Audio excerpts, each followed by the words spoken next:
tarde, pessoal. Muito bem-vindos mais uma vez ao Bate-Papo do Dia. Elber, do Coletivo Girassóis, aqui em Paracuru, essa cidade maravilhosa, com nossa amiga Rosângela, do Coletivo Girassóis, e do Lar Espírita Chico Xavier, aqui no Paracuru.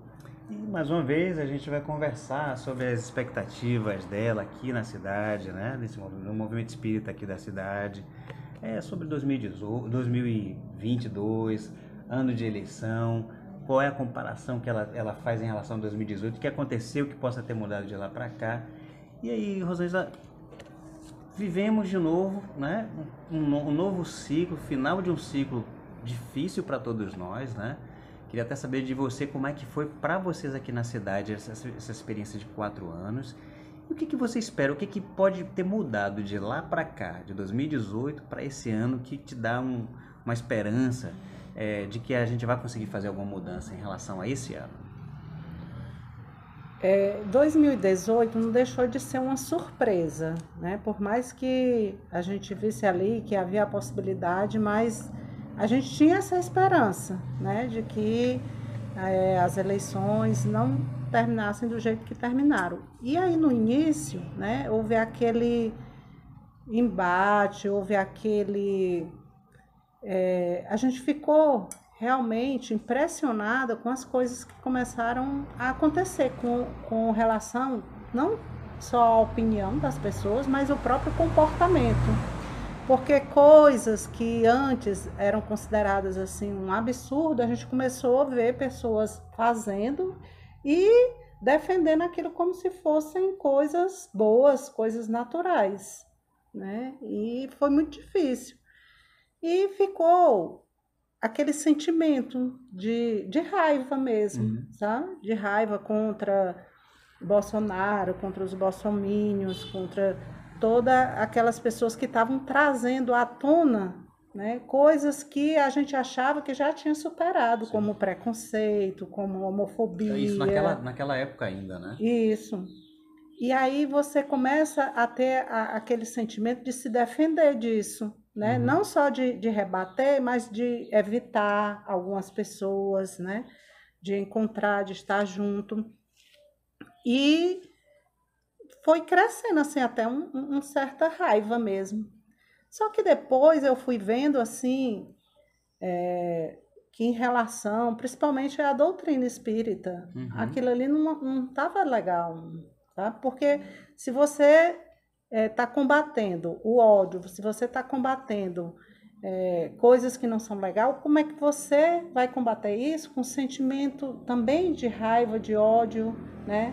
E aí também comecei a ver que pessoas que antes eram queridas, eram pessoas da minha convivência, que eu gostava de conviver, e de repente eu tinha me afastado, não queria mais conviver, porque essa pessoa pensava diferente de mim, né? E foi aí que eu comecei a ter esse conflito dentro da doutrina. O coletivo começou, né? Acho que você está com a gente desde o início. Começou justamente por conta dessas inquietações, né? A gente vendo essa incoerência, né, em pessoas que defendiam a questão do Evangelho do Cristo, os ensinamentos da codificação e esse racha dentro do movimento espírita, né? E a gente esperando até que houvesse uma regeneração das pessoas no pensamento de lá para cá, e talvez isso não tenha acontecido. Você acha que, em função disso, né, como é que ficou o psicológico, como chega para você isso aqui no seu convívio, né, na sua leitura? Como é que ficou as lesões, as cicatrizes no psicológico das pessoas, nos relacionamentos familiares, entre os amigos? Já conseguimos superar isso? Vamos conseguir superar isso em pouco tempo? Como é que você sente essa condição? Não, eu acho que ainda vai demorar um tempo aí, que as sequelas ficaram. Porque a pandemia, né, e principalmente pela questão do isolamento, ele acabou trazendo, né, várias consequências com relação à saúde mental mesmo, né? Tanto na minha profissão, na escola, como dentro do centro espírita e tudo, a gente vê que as pessoas ficaram realmente adoecidas. Sim, sim. É claro, tem aquelas pessoas que souberam lidar melhor com toda a situação, mas para algumas pessoas foi bem difícil. Eu mesmo passei por uma situação, tive crise de ansiedade, tive que procurar ajuda profissional e tudo, Sim, sim. né? Cheguei a tirar afastamento do trabalho. Na minha família também houve vários casos, né? E o que a gente percebe é que todo esse adoecimento, né, ele acabou deixando as pessoas, assim, de certa forma, mais, eu acho assim, que menos afoitas em relação a entrar em embate mesmo e tudo, porque você vê que não vale a pena, Sim. né?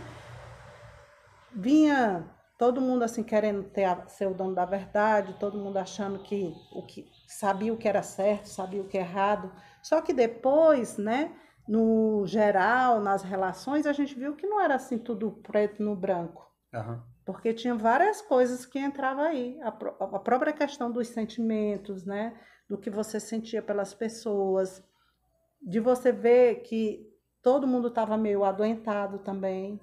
Então, isso tudo vai pesando e você começa a levar em consideração outras coisas. Eu mesmo comecei a rever várias coisas, como pessoas que eu tinha me afastado e que eu gostava antes, né? Eu voltei a me aproximar Sim. dessas pessoas, porque, assim, do mesmo... Ressignificou esses relacionamentos, né? Isso, porque do mesmo jeito que pra gente é estranho, porque a gente fica vendo assim, a gente fica se perguntando como é possível pessoas cristãs pensar desse jeito, né, ter essa opinião a respeito das coisas, mas que na cabeça delas também elas devem achar estranho, a verdade delas é outra. Outra bolha, né? São duas bolhas. E a gente tem que aprender a conviver com isso e respeitar também, né? Uhum. Por mais que a gente ache que a gente que está certo e tudo, mas eles também acham que está certo. E se ficar nesse embate, ninguém vai chegar a lugar nenhum. Estamos chegando, né, nessa parte final da nossa conversa e